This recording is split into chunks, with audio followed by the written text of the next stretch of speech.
Good evening. Siddha doctor Arun. இன்றைக்கி நிறைய பேர் ஒரு பெரிய ட்ரில் போடுறதையோ பெரிய தொழிற்சாலைக்கு பக்கத்தில் இருக்கக்கூடிய சவுண்டை கூட பொறுத்துருவாங்க. ஆனால் தூங்கும்போது வரக்கூடிய சின்ன சவுண்டால் டைவர்ஸ் ஆகக்கூடிய கேஸ் எல்லாம் நிறைய பார்த்துருக்கோம். அந்த சவுண்டு என்னென்னா குரட்டை, ஸ்னோரிங் சொல்லக்கூடியது.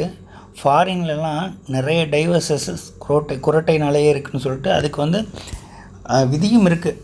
ஆமாம், நீ குரட்டை விட்ட அப்படின்னு சொல்லிட்டு விசாரணையே இல்லாமல் நீதிபதிக்கெலாம் தீர்ப்பு கொடுத்துருவாங்க. அந்தளவுக்கு மிக மோசமான ஒரு மண்டையை குத்தி குடையக்கூடியது. இது எதனால் வரக்கூடியதுன்னா, ஒன்று பெர்மனண்ட்டாக பார்த்தோம்னா நேசல் செப்டம், ரெண்டு நாசித்துளைகளையும் பிரிக்கக்கூடிய ஒரு பகுதி சில சமயம் ஸ்ட்ரக்சராலாம் மாறி இருக்கலாம்.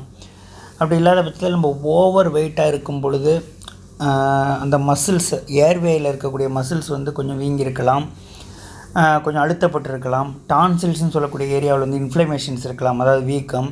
வேறு ஏதாவது இன்ஃபெக்ஷன்ஸ் இருக்கலாம், ஒழுங்காக படுக்காமல் மாறி படுத்திருக்கலாம். வேறு ஏதாவது அந்த ஏர்வேயில் இருக்கக்கூடிய போன்ஸில் ஏதாவது அடிபட்டு அதனுடைய ஸ்ட்ரக்சர் மாறி இருக்கலாம். இந்த மாதிரி நிறைய காரணங்கள் இருக்குது. பட் காரணங்கள் எதுவாக இருந்தாலும் நடக்கக்கூடிய விஷயம் என்னென்னா, அந்த ஏர்வேயில் இருக்கக்கூடிய அந்த மசிலில் காற்று போகும்போது அதற்கு ஒரு தடை ஏற்படுது. அந்த தடையை சரி பண்ணுறதுக்கான என்னென்ன முயற்சிகள் எடுக்கணுமோ அதை பண்ணோம்னா தானாகவே அந்த ஸ்னோரிங் சொல்லக்கூடிய விஷயங்கள் இல்லாமல் போகும். அதுக்கு என்ன பண்ணலாம் அப்படின்னா, ஸ்ட்ரக்சராக இருந்துச்சுன்னா அதுக்கு ஆப்ரேஷன் பண்ணுறது ஒன்று தீர்வு. அப்படி இல்லாத பட்சத்தில் இந்த ஆல்கஹால் குடிக்கிறவங்களுக்கு சில சமயம் வரலாம், அதை விட்டால் சரியாகும். ஸ்மோக் குடிக்கிறவங்களுக்கு நார்மலாகவே எல்லா வாழ்வுமே கன்ஸ்ட்ரக்ட் ஆகும். ஸோ மசில்லையுமே சில இன்ஃப்ளமேஷன்ஸ் வரும், இரத்த குழாய்கள் சுருங்கும், ஏர்வேயும் சுருங்க வாய்ப்பு இருக்குது. ஸோ ஸ்மோக்கிங் விட்டால் ரொம்ப நல்லது. போஸ்டல் சேஞ்சஸ், அதாவது படுக்கும் பொழுது கழுத்து பகுதி கீழே சின்னதாக ஒரு டவலை மடித்து ஒரு தூங்குற வரைக்கும் படுத்துட்டு வர பட்சத்தில் ஆரம்பத்தில் அந்த போஸ்டர் கொஞ்சம் அந்த மசில், ஏர்வேயில் இருக்கக்கூடிய மசில்ஸ் கொஞ்சம் தன்னுடைய இருப்பிடத்தை நிறைய சரியான இடத்துல வச்சுக்கிச்சுன்னா தூங்கின பிறகும் அதே லெவலில் மெயின்டைன் ஆகிறதுக்கான வாய்ப்புகள் அதிகமாக இருக்கும்.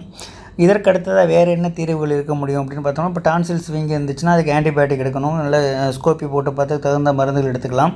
அப்படி இல்லாத பட்சத்தில் ஹோம் ரெமடியாக பெரிய காரணத்தினால இல்லை, ஸ்ட்ரக்சரெல்லாம் எந்த அனாட்டமிக்கெலாம் எந்த ப்ராப்ளம் இல்லை அப்படிங்கிற பட்சத்தில் இந்த நெய்யை லைட்டாக வார்ம் பண்ணி ஒரு ரெண்டு ட்ராப்ஸ் 2 நாஸ்ட்ரில்ஸ்லையும் படுக்கிறதுக்கு முன்னாடி இன்செர்ட் பண்ணிட்டு படுக்கலாம்.